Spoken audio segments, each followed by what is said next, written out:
Well, Russian officials have claimed that Ukraine has hit Russian regions with a barrage of drones. The Ukrainian drones targeted Russian industrial sites in at least 7 places, causing fire and closure of schools. Russia has also hit back with multiple drone strikes on Ukraine. The conflict has intensified just ahead of U.S. President-elect Donald Trump's inauguration, who has said that stopping the war will be his top priority.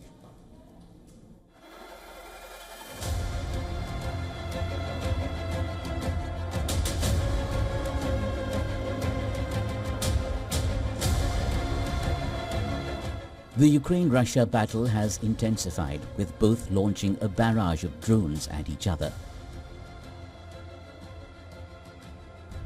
Ukraine launched dozens of drones at Russia, sparking fires at a gas storage site and damaging industrial facilities hundreds of kilometers from the front line. Among the Russian cities targeted were Engels, Saratov, Kazan, Bryansk, Tula, Penza and Ulyanovsk. Oil refineries, oil depots, factories producing weapon components and air defense systems were all attacked. In the Saratov region, about 500 kilometers southwest of Kazan, a massive drone attack damaged 2 industrial sites. Schools in the Saratov region had to be shut as the city's oil refinery was ablaze after being hit by a Ukrainian drone. In the energy-rich region of Tatarstan, a drone hit a gas storage tank, sending flames and thick smoke billowing towards the sky near the city of Kazan. Ukraine claimed that the strikes had targeted weapon production plants, oil refineries and warehouses. Ukraine regularly hits military and energy sites in Russia, part of what it calls fair retaliation for Russian strikes on its territory. The Ukrainian Air Force said that its air defense systems downed 58 Iranian-designed drones launched by Russia, while another 21 were destroyed with electronic interference systems or crashed.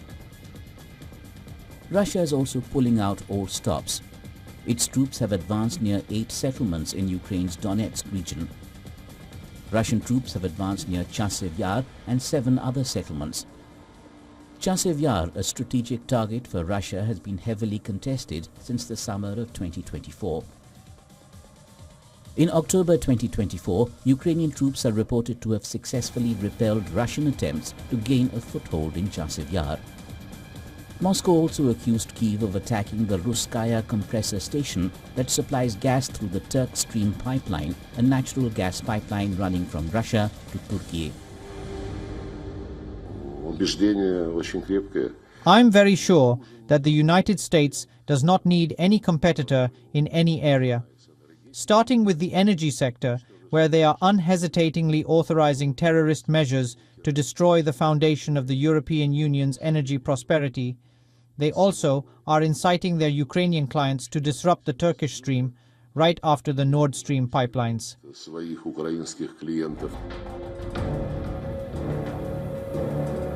Amid the raging war, Ukrainian President Zelensky is repeatedly seeking more help from the West. Meanwhile, US President-elect Donald Trump expressed hope that the conflict will end when he assumes office. In an interview to an American TV channel, Newsmax, Trump said Putin is his only strategy and he would like to meet him very quickly. But will Trump be able to stop the war in 24 hours? Wait till Trump's inauguration and watch this space for more. Bureau Report, WION World is One.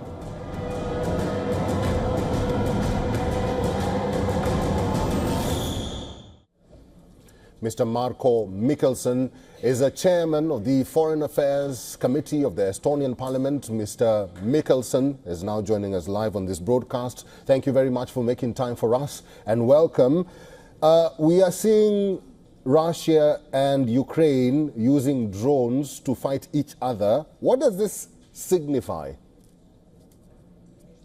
This is nothing new, actually. We have seen already for weeks or even months that in this war there are a number of different tools used, both directly on the battlefield and on the front lines, but also with long range, both missiles and drones. Kiev, Ukraine and other cities and Ukraine in general is daily under massive attacks from the air by drones and missiles from Russia. And Ukraine using targeted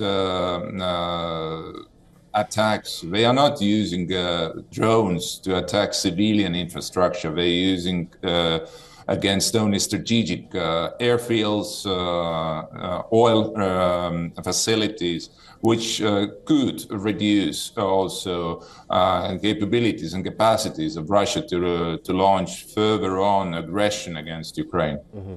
What does Estonia feel when Donald Trump says that he wants to talk to President Vladimir Putin very quickly? And what does Estonia feel about Trump returning to office? We understand the desire of President-elect Trump to change the situation on the ground. And there is perhaps need for that to really make sure that this war will end with just peace. But then we see what is happening right now, both in Ukraine and also internationally, but on a battlefront first and foremost. There are no real preconditions to just and lasting peace. But efforts to achieve that, those are really important. And we don't need to speculate about what will happen after 20th January. We have to see what will happen.